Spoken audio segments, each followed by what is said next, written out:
Man, it's your big brother K-Rino. Look, there's a push going on right now to prevent a strip club from being opened up on a street here in Houston called OST. OST stands for Old Spanish Trail.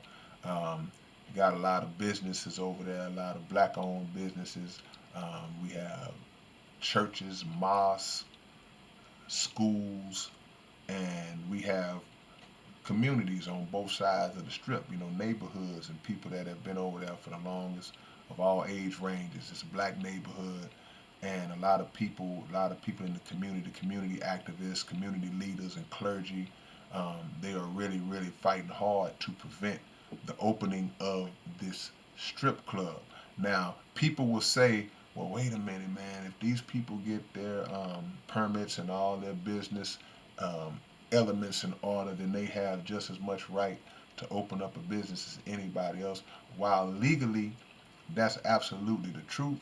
Um, but from a standpoint, from a moral standpoint, and from a standpoint of just trying to improve the condition of a community that's already pretty ravaged, because all up and down that strip, I've lived around that area for forever.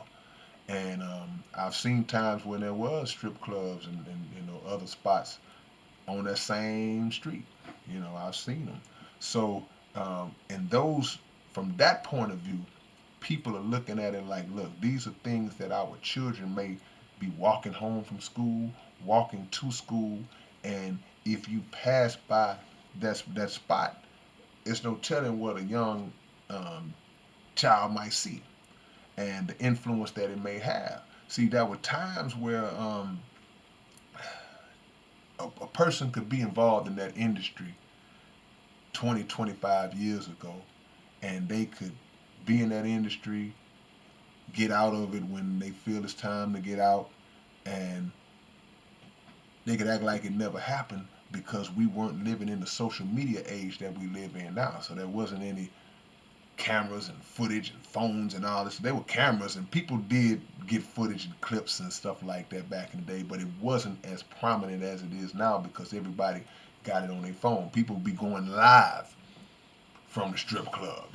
So my advice to young women and even the young brothers, but particularly to the young women who will be participating in that, would be just to try to look at the big picture because you don't know where you'll be 10 years from now. When I say you don't know where you'll be, I mean where you'll be mentally 10 years from now.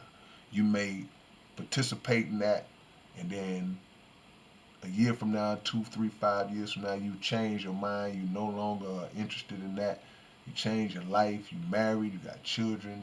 You may have a career, or you may be pursuing a career, and then they go back and somebody digs up and pulls up that old footage of you, and that they'll hold that over your head for the rest of your life.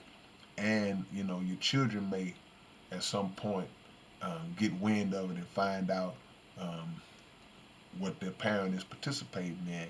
So from that angle, we try to at least nip it in the bud in the neighborhoods that are close to us if we are able to. Just because, as the Honorable Elijah Muhammad said, you try to make your own neighborhood a safe and decent place to live. And in doing that, you want the children to be able to walk out and see examples around them of businesses that are that are more morally sound. And it's not to say that none of us are perfect. It's not to say that none of us are that we're not without flaw and sinless and all this good stuff. It's just the fact that you still have to plant the seeds that the youth will be able to see those kind of good examples, those good role models around.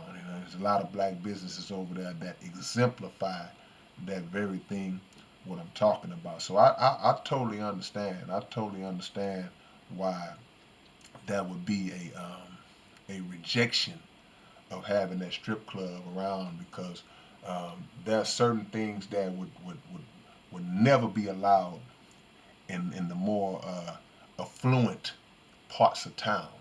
And there are certain things that we would not even make an attempt to try to open up in those parts of town. We wouldn't even try it.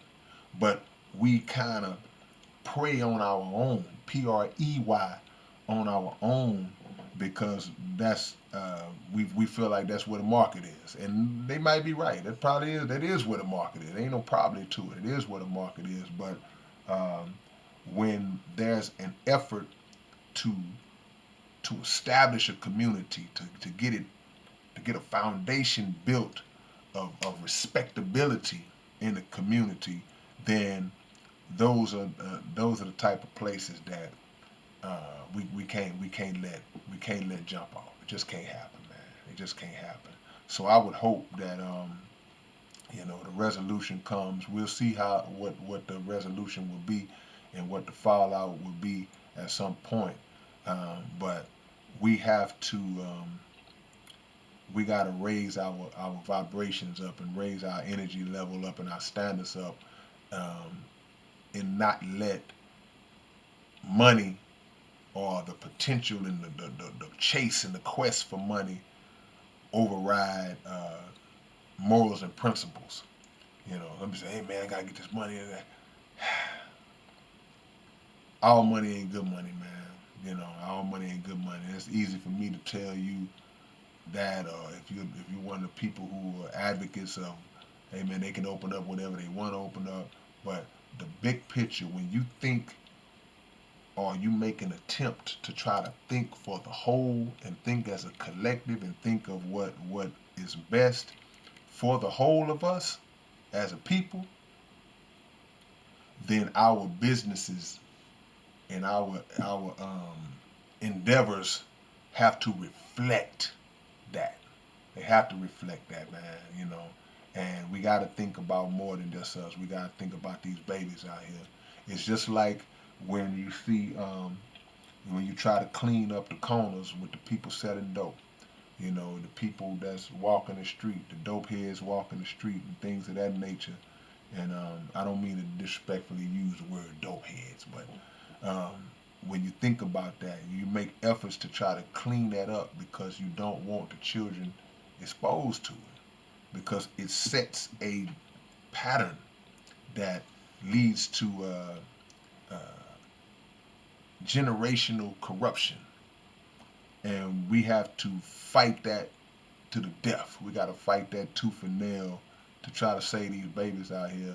If we around here talking about the children are the future, the children cannot be part of an adequate future if we dropping the ball in the present.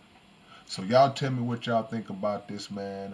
If y'all are familiar with it or know any more details than I do, drop a comment, man. If you've seen something similar in your city, feel free. It's your big brother K-Rino. All right, man. Peace.